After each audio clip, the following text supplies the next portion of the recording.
I'm succulent expert Debra Lee Baldwin, author of 3 books about using succulents in gardens and containers. In this video, I'll introduce you to 20 succulent euphorbias that range from tall trees to low mounding shrubs. Much of the information is based on the euphorbia section of my book, Designing with Succulents. Succulent euphorbias, many of which are from Africa, typically thrive in mild maritime climates with low humidity and rainfall. They like fast-draining soil. Only a few can handle temperatures below freezing. If one is notably hardy, I'll mention it. What looks like flowers on succulent euphorbias are actually colorful leaves, or bracts, that surround the true flowers, which are itty-bitty. Flowers turn into seed pods. As these dry, they burst open, propelling seeds well away from the mother plant. No worries, they seldom take root. Not all euphorbias are spiky, but those that are can be confused with cactus. One way to tell a euphorbia from a cactus is that the double thorns of euphorbias look like cattle horns, whereas cactus spines are needle-like and emerge from a central areole. So what do you think? Is this a euphorbia or a cactus? If you said cactus, you're right.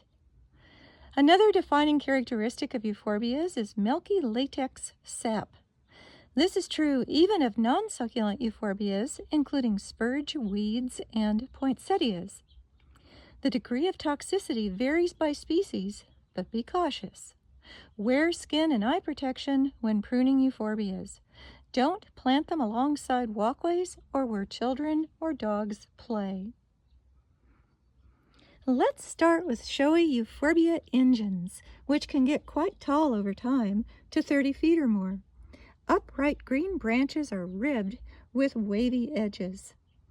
Trees have a vase-shaped structure, and branches may break off due to their own weight. It thereby creates its own cuttings that propagate the plant.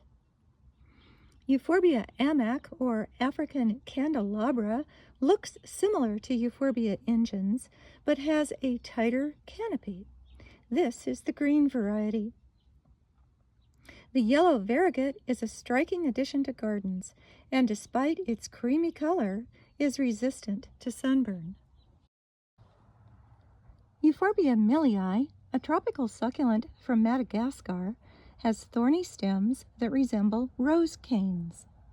Sizes range from dwarf varieties to 4-foot shrubs.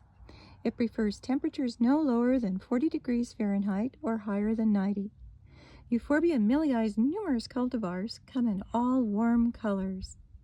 The cultivar Ready Red, shown here at Waterwise Botanicals, has red leaves as well as red bracts. Euphorbia horrida likely got its name because it's thickly fringed with what looks like spines. These, however, are old, dry flower stems and are not horrible at all. With its tendency to offset from the base, creating more cylindrical columns, it makes a fascinating addition to any garden. And even with age, it gets no taller than 2 or 3 feet. Euphorbia resinifera, native to Morocco, always looks good, forms low mounds of fat 4-angled stems, and needs no care at all. It would be the perfect plant, except for one thing: its highly caustic latex sap. Euphorbia resinifera has a high concentration of resinifera toxin, analogous to capsaicin found in hot peppers. Despite it being off the charts in terms of heat, the way it deadens nerve cells shows promise as a natural pain reliever. Stay tuned. So if you grow it, enjoy it from a distance. Slowly spreading clusters get about 2 feet high over time.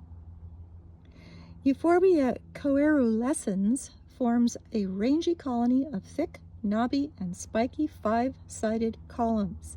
It grows slowly to 4 or 5 feet tall and is hardy to the mid-20s. Euphorbia grandicornis is often assumed to be a cactus because of its long thorns. The name grandicornis means bighorn. Euphorbia grandicornis can attain 6 feet or more with great age. I love the stacked look of the wedge-shaped segments. Several garden euphorbias consist mainly of cylindrical green stems. These have no spines and minimal, if any, leaves. Euphorbia mauritanica mounds to several feet in diameter. Larger and taller Euphorbia leucadendron is easy to ID because of tiny brown or black polka dots on its stems.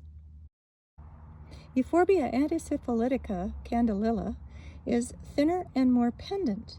It is native to the southwestern United States and can handle temperatures down to the low 20s Fahrenheit, as well as desert heat. I have no idea if it's effective against syphilis, as the name suggests. Euphorbia tirucalli forms a large shrub consisting of pencil-like green branches, and it becomes a tree over time. It's more vigorous than the variegate Euphorbia tirucalli sticks on fire. This is colorful and popular, but after 5 or 10 years tends to get too big for residential gardens. Unfortunately, many homeowners have found out when cutting it back that the sap is caustic. For that reason, it's best grown only in large gardens where it has plenty of room or contained in pots. Euphorbia, formerly Pedilanthus macrocarpus, native to northern Mexico, is shown here at the Desert Botanical Garden in Phoenix. It gets about 3 feet tall and is hardy to 20 degrees Fahrenheit. Closely related Euphorbia, formerly Pedilanthus, bracteatus, grows 4 to 6 feet high and seasonally produces 4-inch green leaves and coral bracts that look a bit like bougainvillea. I've saved the best for last.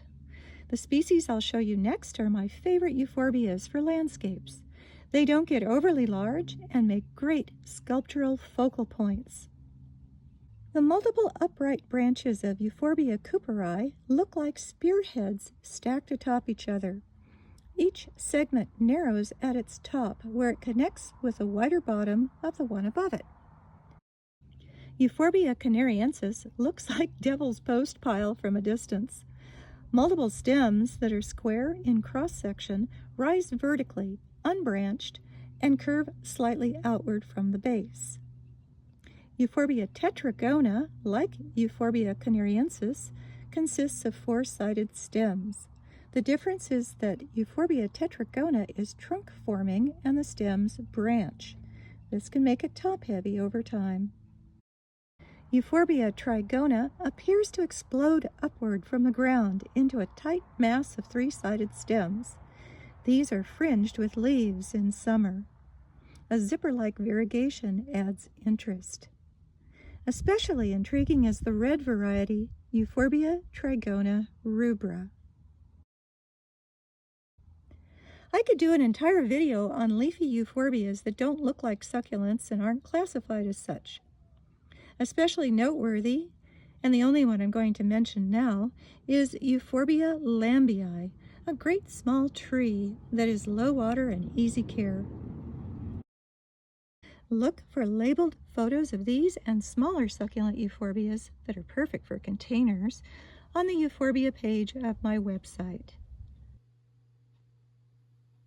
Many of the plants shown here were photographed at Waterwise Botanicals and Desert Theater Nurseries near San Diego and Sherman Gardens in Orange County. Look for the euphorbias in this video at Succulent Specialty Nurseries. If they don't have them, they can probably obtain them for you.